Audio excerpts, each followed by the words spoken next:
ma glass ama di upe ko utu ya tana odo nungin waite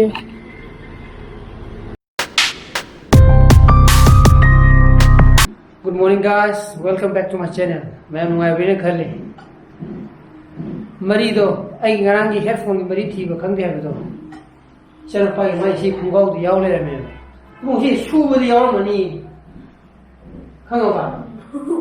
mai khungau di yaw le ma ji press de da mai phikau khung bu kan da si thok le ba yam phare chana padre se chali je ko ba ga mai mamit chum ing tok piu ni na ai chắc là cái tàu này có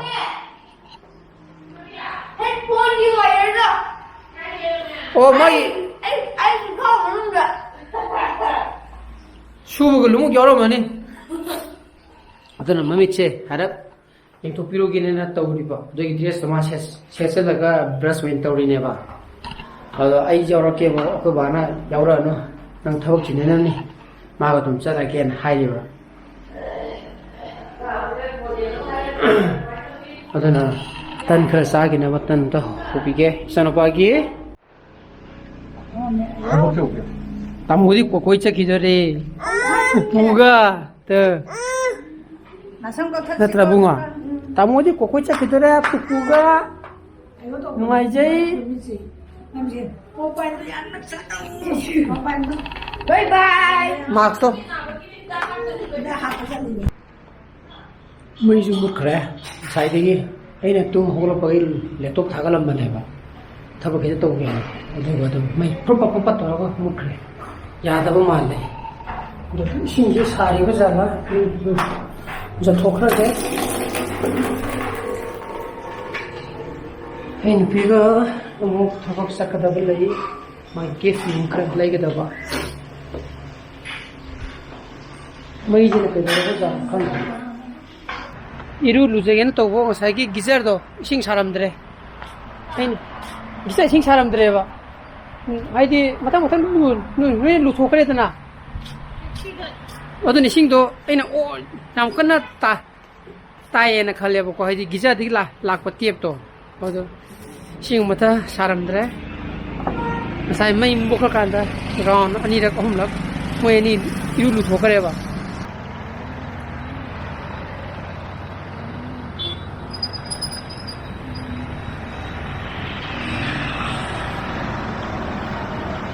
lady ne chap mana bang ata situ ju mana re siju mana siju yung to chap mana bang ata yung mana dra ha chala kan da hang ni ya chi mana yi di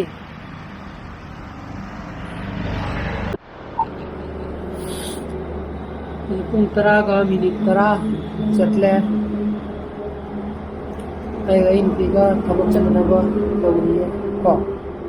ta puraksida ko bago di po phone re mo sa ko bago chana paga chana pai mi je cha ki to ay ito ju video calling taro mi ne chana paga ma class ma di upe ko utu ya tana odo nungin waite ay maram budi khange cái đó cái opinion đó rồi ai trực tiếp thabak chala ne ba ai horen thabak hala kan da jin den phasane lai ra kan da cái đó cái opinion kamai to ino hai ba to ai mayam da sun share to ge ko share to jara ke ado ai si to we nai mayam sympathy adagi ai kino to jini mi wa ne to mi jino mai ko ko ado ye ngasi ado di bani hana gift ndu lai choka jain tra ai na ai ka ti han jam ro je ai kar ki da ôi ni ta mà đó tram phải ta đấy nó thôi ये मुझे ना थोड़ी लोग बता दो क्या तो जाओ तराम कहीं था दीजिए खाना रमदरा वो तो नहीं हम खाली उन्हीं ने लग जाओ हाँ तो नहीं मुझे लगा ये मुझे दी ये मुझे बता बा मधुर इंदी ऐक फदने लोबीरम में दी याम फारे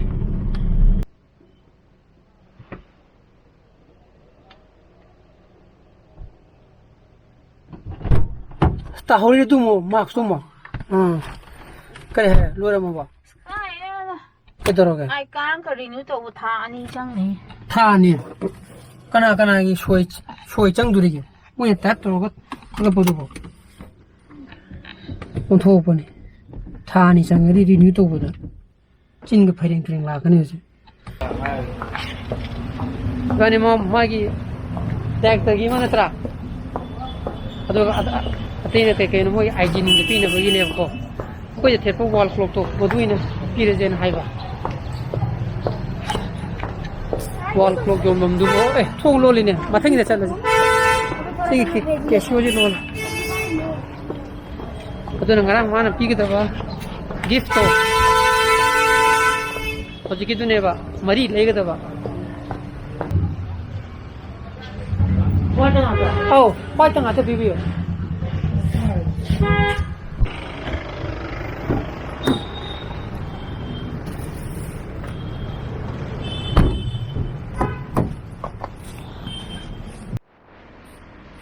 Ay, ya.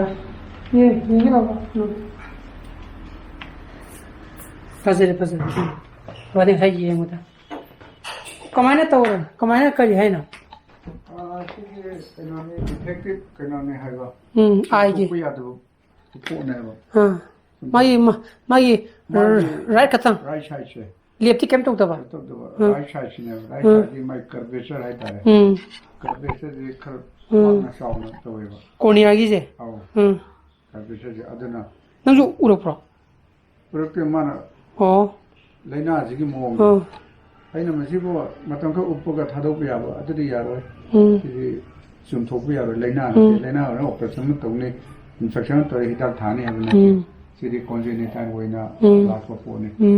Ai ani je meat ani je manate. Meat ani je manate khar ling de khangau ri je pha ne. Meat ani je manate adna ka su to ro curvature pa pa hele adna sina akoina masida am phalo dra di meat udabagi film la kane right side kai na ara gadi akoina meat port object amage reflect like ba light chi changa ka madna thok pada Mo sa to. to pada ngam dadra pumam mam gragadi meat uro Okay. adana adu right to chang bada mara khram mamna lei Kamputiyan kana amadi kanon kana tawina ano upaga haptaru ki matunda decrease tawra angle of matuna glass portion lakani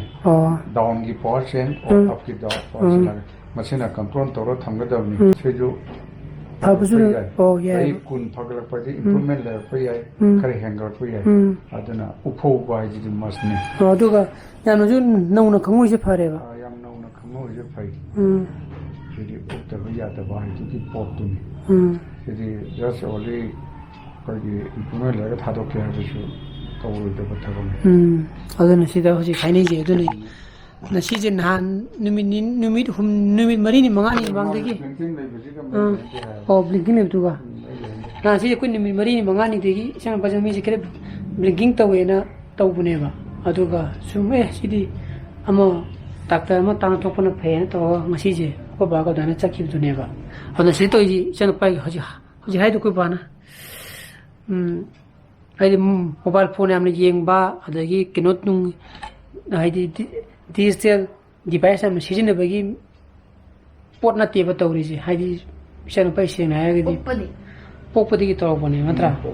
pokpadi kitang pa pa ita re ko adana si upakanda मोने control ngam ne hai ji sidamu yengo ta ngara ba no aba keno lere chicken u leiru ni digi sana dana ai mane se long thoga moine hai mit ani wi ji ya yet ki ason baje khangde ba khangde ne sum henjang ge da ge mame che ye chi chura ya ro na khangde ne ado moine si kai leina ne ge ai ni yemodi astigmatism go duraba kai na no de moy harakre aduni adana ade aina mami se yangale se da so se mami ye se wo ye to ga sigi chandi ji ma mami adu ma kya mu aina u mi je ne to ga o x u t u v na ye na cho wa krap to 왜 저기 좀 우는데 거기다 가지고 가야 너무 너무 너무 그노 동네가 되니지 어디 양나 까만 왜 뽀니 시다 까만 왜 뽀네 까만 왜 뽀도 마데 라블롱 글라스 생나베 마토 mamit oiga yeka khumma tandari mai vision wale ba yes sai oiduna overcome tawgiduna ko ni khangda ado phare ko ngan ni ngori ji baba ne se abunga sije anu thabakanda smai thambya de ko mo haredo non scratchable to torokra quality lebe po lei phajare nga se bana akeno do ubu sinjul si quality lebe baba ne hayeng ngara tha chahim ngara ma broad lebe ni na do po अदो बाबा ने केनो तो पीके मरी happy के न मरी हापनी है तुंग दे मरी हापो तो खमरा ता दना बना साना बदो लुम उपये चेन चुम लुम जाय केम काई दे का हमरा बच्चा तो रे अदो नुंगदि नुआय तब को ngसाई ना बदो इसा को हाना पाउ ताबा कान दे कना नुआय तब नि बुंगा मी खतम शोपो ओरे मदि फवा फरे फजजनीजे अबुंगा ला खुरा नोजे आइना मोसिदि मु ओके रोल मु लै रोल नेबा साक्सा थोगे साना पाजु आइ सादि ngairi na haiba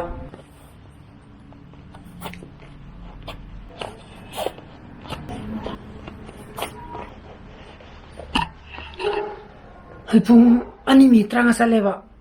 mai ju lakpa gui pung ni soida mai leba koi mai je koi sigi transformer do mudui makha du da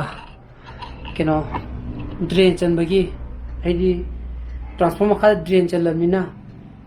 thawk su nu ata ne mudui mai mutat pa oile me ba ado mai sik tak tangari ayu ni da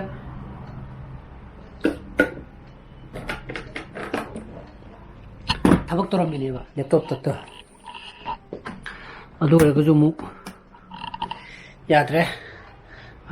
ai thabam ta ini pigum phone phone re ma ju sai meeting do loire meeting loire ko ju thabak khara di wali na hai re ba adu pani thabak khara chaka da balai bne adu ta ma pangai di lokhala gam ta chalu ki ke thang he lohong bagi mali da ha iba ai kimera poktre ko yaar sim dum ka ba bani changi je ko bagi hit convector mata ying bigi to ba magi ma season of di ni pi masa ne da sang pri ma tha ban ngai ti ne ta tha da bai tare da sum ka ba oda pesha bu ti am ke na to bui wa bu di na te du ju tangai pha de na khalaga lai ge na changi ni ko gui na muk lai gi bu do adu ga samana bam ta adu changi je pesha dim te yok de ATM ni pesha lo hok ne ba ATM ju ngasi pesha ju kya ju yaw na de na oda moi ka pa ya ba ja ga dra online banking de ni khang de Google Pay gi kha thu de ni khang de hang ge to ine ba ko adu ga namu ya di adu hang ta na ha de okay corona lai re lising ani ga chama pan ga something pi ba do moi wholesale rate 2350 rupees ni pa lising ani ga chani to bo ya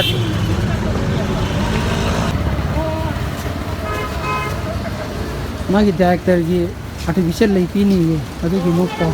ona bazar sa ni ko lai ba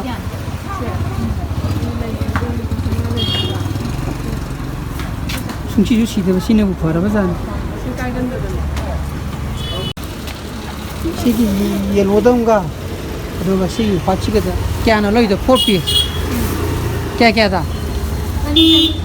tuunde ta